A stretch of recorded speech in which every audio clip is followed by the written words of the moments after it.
Clearly, there is a lot of folks out there that are expecting a housing crash. What we should do at this point is just assume it's going to happen. But what I want to do for you is talk about what you should be doing now to prepare for a housing crash. Because the answer, folks, is not wait on the sidelines. There are things you should be doing right now to get ready for your opportunity, to make sure you are comfortable striking. Because again, as I have been doing for 25 years and lived through the housing crash, most of you were too scared to do anything. So Casey, what should you be doing now to prepare for the housing crash, assuming that is what you believe? Yes. Well, housing crash, smousing crash. I mean, who knows until it's over. I do know I was a real estate agent in 2007, 8, 9, 10 during all the rise and the fall. And I was really too young and didn't have the money to invest at the time.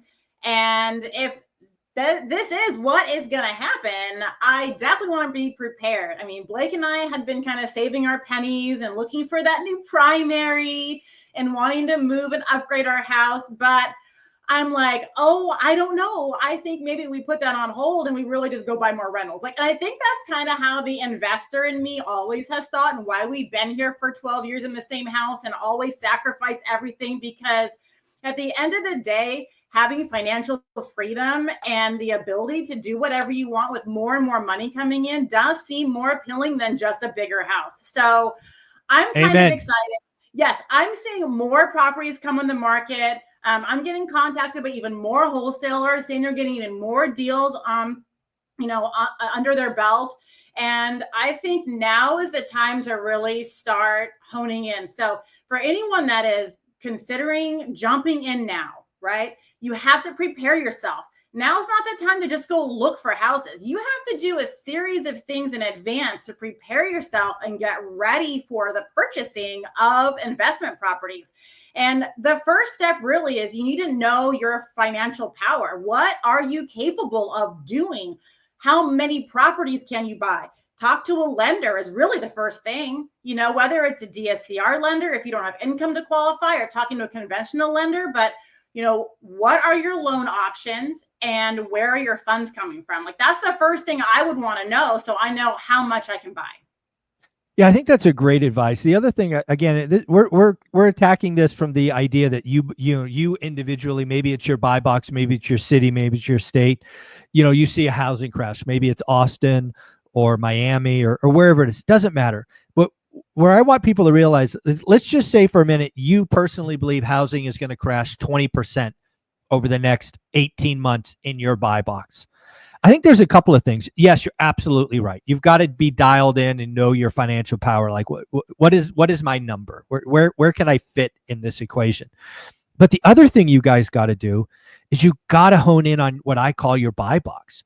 What are you looking for? Because where I see a lot of people get wrong in this environment is they're all over the place. And now this is investors and even homeowners, right? If you're looking for your first time home and you're looking at this part of town and that part of town and this part of town and that part of town, and you're just all over the place, you're gonna get confused, right? Really hone in on what you're looking for and spend time looking there. Because again, I've been calling 2025 the year of the investor simply because calling it the year of the first time home buyer is not as sexy. Because I don't think it is the year of most first-time home buyers. But if you're a first-time home buyer who does the work, writes lots of offers in your buy box, you can actually get the discount ahead of time. What do I mean by that? Let's just say for whatever reason, you're operating in a world that's $400K today, median home price, and you think they're going to go down 20%, which equals $320. Did you know you could write $320 offers today on 400K listings? Now, you're not going to get a lot of yes answers, but you might get one. Right. You might. So you could start doing all of that today. And the reason that's important today, folks, because again, I've been in this game a long time, is at some point the market goes down and it will hit some inflection point. The Fed will do its thing, the lower rates, yada, yada, yada, yada. And then pretty soon, all the buyers come off the sidelines and that 320 house will be 350 in a heartbeat. And you will have missed your opportunity because you thought at 320 would be 310 and then 305 and then 280. No, That's not how the game works. It will hit some point and people will come off the sidelines and you will miss out again. It happens every time. You stick your head in the ground. You call it catching a falling knife. You calling it FOMO, whatever you are. This is homes. People want to live in their own home. And if you're just going to sit on the sidelines and wait for somebody to ring a bell, you're never going to buy. You're never going to own. Yeah.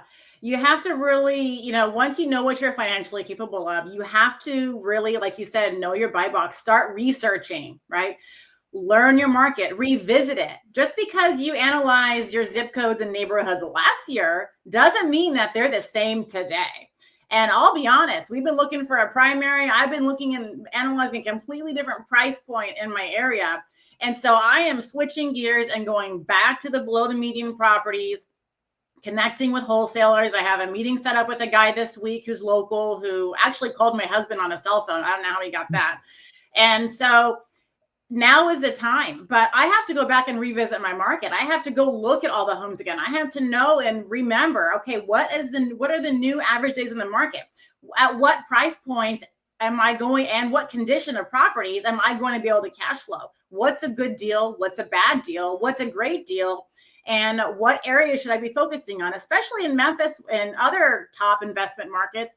A lot of the top investment markets out there are the highest crime centers in the world. I mean, Memphis made the #1 crimiest, worst crime city in the country, #9 crimiest city in the world. Crimiest? Wow, crimiest. 9th in the world. That's what I call it, crimiest. And that's probably not even the dictionary, but it's crimiest. It is now. It is now. It's like crimiest. And so, you got to be really careful where you buy and revisit what is happening in the local government.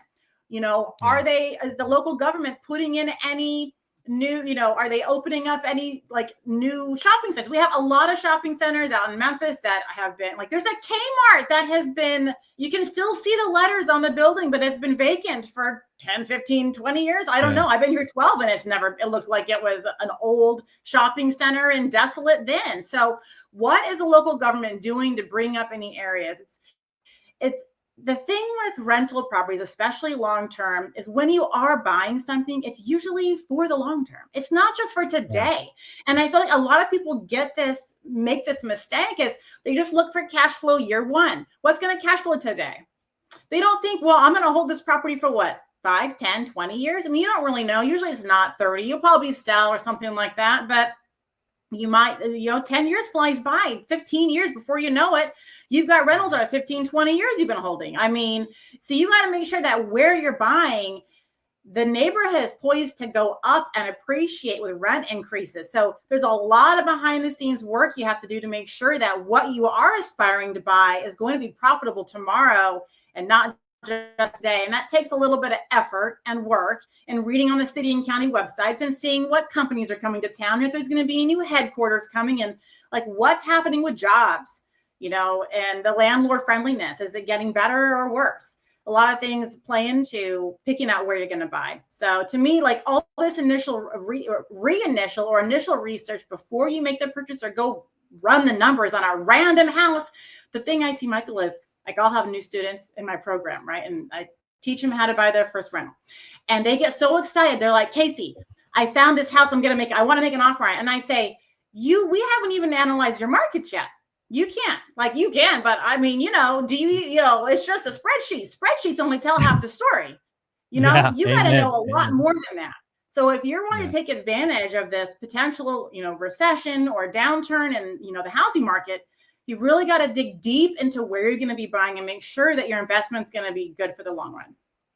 Yeah, I love all of that. No, I love all of that, Casey. You're clearly very passionate and know what you're doing. Again, folks, if you really do believe a housing crash is coming, what I would argue to do is get a buy box set up and start looking at it every day. I want you tracking number of active listings, number of pendings, number of price drops, number of coming back on the market. If you can do this every day for 90 days, 6 months, whatever it is, you're going to learn that your buy box has a pulse. Is it slowing? Is it speeding up?